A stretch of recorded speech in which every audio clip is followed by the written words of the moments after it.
Welcome to my channel, Donna Loops. In today's video, I'm gonna show you guys how to do the loop stitch, both in a row, in a magic ring, and also show you guys how I do it in a current project that I'm working on. This is gonna be a Christmas tree, but you can use it for so many different things. It could be like a lion's mane, it can be a sheep, it could be like hair, and you just want that fluffy texture.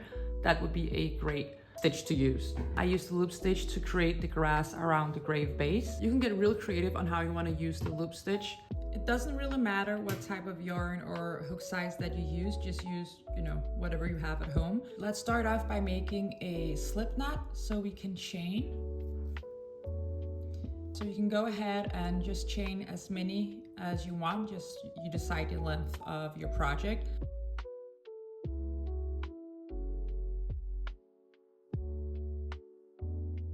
I chained 30 stitches. So now I'm gonna go ahead and single crochet into every single one, just a regular single crochet. And remember to always skip the chain that is connected to the loop on your hook and go into the next one after that. So now I'm gonna go ahead and again, skip the chain that the loop is connected to on the hook and go into the next one.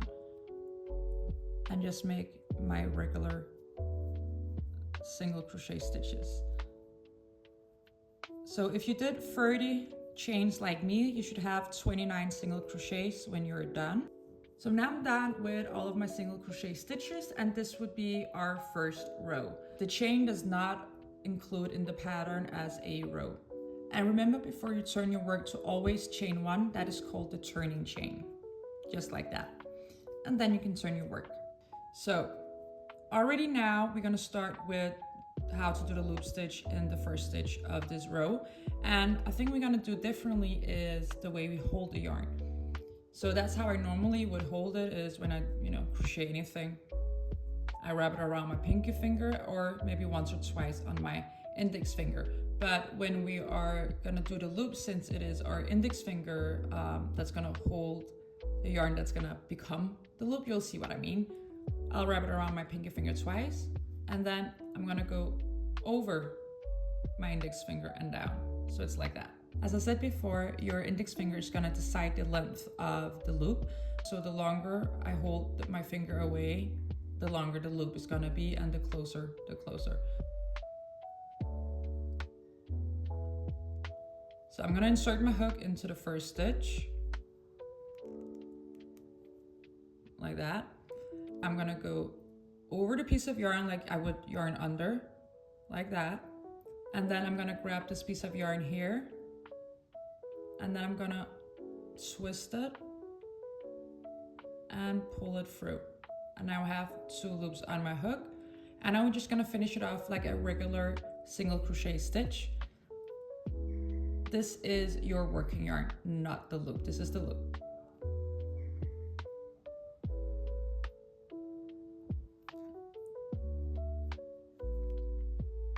So that is our first loop. Let's try that again. Now we're gonna go into the next stitch. There we go. And then I'm gonna go bring my hook over this piece of yarn, back under, grabbing this piece of yarn, twist, and pull through 2 loops on my hook. And then I'm gonna yarn over with the working yarn as a regular single crochet stitch. So now we have 2 loops. Okay, so let's do it one more time. I'm gonna go into the next stitch, and I'm gonna go behind this first piece of yarn to grab the second, twist and pull through. Now I have 2 loops on my hook, and now I'm gonna yarn over with the working yarn, and I can remove my finger from the loop. So now we have 3 loops.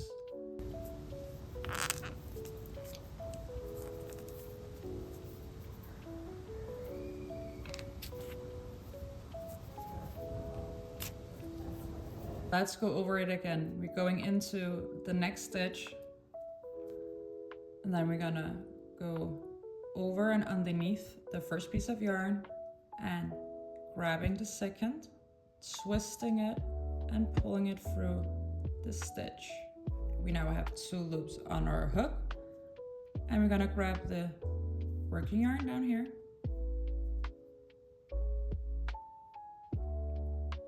and yarn over. Now remove your finger from the loop and back around your index finger. So I'm going into the next stitch, over and behind, grabbing the other yarn, twisting, pulling it through, and then remove your finger and yarn over. Now I just made the last loop stitch of the second row, and as I said before you begin the next row, remember to chain 1, that is your turning chain. So now you can turn work and begin on the next row. But the thing is, the way you create the loop is now different because we're working in an opposite way, because one side will be the wrong side, I mean the back side. So this is how I do the other side. So you're gonna switch between those 2 methods of how to create the loop on each row that you make, because you're going back and forth and turning the way you're working. Let's go ahead and make the first one. We're just gonna hold our yarn regularly, or whatever way you prefer, because now we're gonna make the loop before we go into the stitch. So I'm gonna take my top thumb and bring it down. So make sure you grab enough yarn to the preferred loop size that you want, and then insert your hook into the next stitch, the first one of this row, and then yarn over and make a regular single crochet. So let me show you again. Thumb down, you're going into the next stitch and make a regular single crochet. Again, your thumb is going to create the loop first, going in, and then just make your normal single crochet. So remember, when you were doing the opposite way, we were holding the yarn differently and we were doing the loop up here with our index finger, and now we're just using a thumb. So when you reach the end of this third row, you'll do it the other way. So I'm just gonna finish.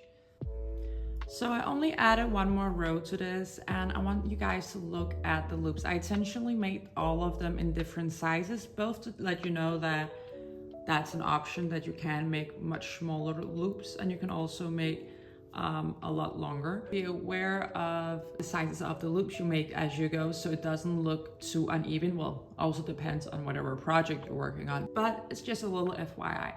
So here we have the loop stitches worked into a round. This is not an actual project, I'm just crocheting this to show you guys. But here we have the loop stitches worked into a project that I'm actually working on. This is gonna be a Christmas tree, hope it's starting to look that way anyways, but I'm gonna show you 2 different ways to do the loop stitches when you're working in a round, and also how to do an invisible decrease with the loop stitch in a round. Let's start with this one over here, where this is a regular magic ring. So the way I made this is that I started off by crocheting 6 single crochets into the loop of the magic ring. Normal single crochets, nothing special about it. But already from the second round, that's when I began with the loop stitches. So besides the first round being single crochet stitches, all of these rounds are loop stitches, every single one. If you turn it on the back and you just move the loop stitches to the side, you'll be able to see where the first round started. And it's not gonna be a problem because all of these loops are gonna cover that up. Another thing about working in a round is that what would normally have been the outside of an amigurumi project, like let's take an amigurumi ball for example, this would have become the outside of that, so the right side. But when you're doing the loop stitch, you're doing the opposite way. So I'm crocheting like that. And this is because it doesn't matter what's the wrong or right side when you're doing the loop stitch, because their stitches are not visible anyways, so it doesn't matter. So there are 2 ways to make the loop stitch when working in a round. I've noticed people do it different ways. So I usually just go ahead and take 2 loops on my hook, just like when you're about to do a single crochet stitch, and then I draw the loop of the loop stitch with my thumb by bringing it down here, and then I just yarn over and pull through, and there I have my loop. So let me show you one more time.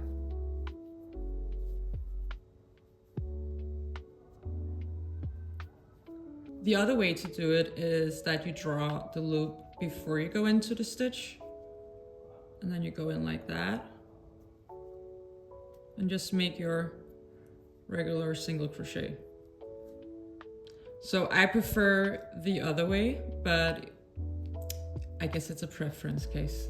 The difference between these two is essentially just the way to start it, because with this one there's only one round of single crochet stitches before I started with all of the loop stitches. With the Christmas tree, I started with 8 rounds of single crochet stitches just to build this, and then I switch right over to the green yarn and start making my loop stitches in the rounds all the way to the top. I'm gonna take my yarn and go into the next stitch, draw a loop. Now I have 2 loops on my hook. Then I'm gonna put my thumb down and draw and pull the yarn. I'll yarn over, sorry, and pull through. And that is my loop stitch. I can show you again. So I go into the next stitch and pull a loop. I have 2 stitches on my hook, take my thumb down and yarn over and pull through. If you remember, it's kind of the same way when we were working in the rounds. When you were going one way, you were working in the back side, and the other you were working on the front side. So this is like working in the front side all the way. It doesn't change. So the way I do the loop stitches when I'm making an invisible decrease is that I go into the front loops of the next 2 stitches.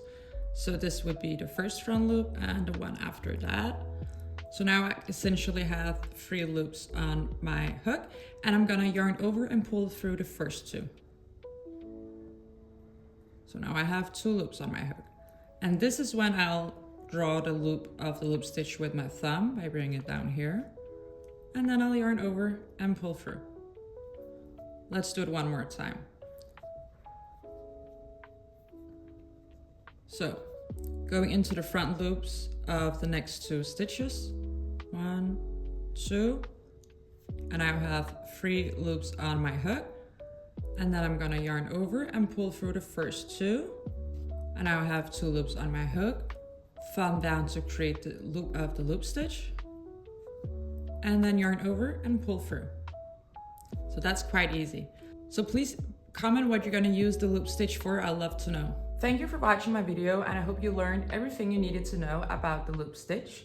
And if not, or if you have any other questions or requests to other how-to videos, please comment that below. I would love to hear. If you want free crochet patterns and more tutorials on how-tos, please do subscribe to my channel. Thank you so much.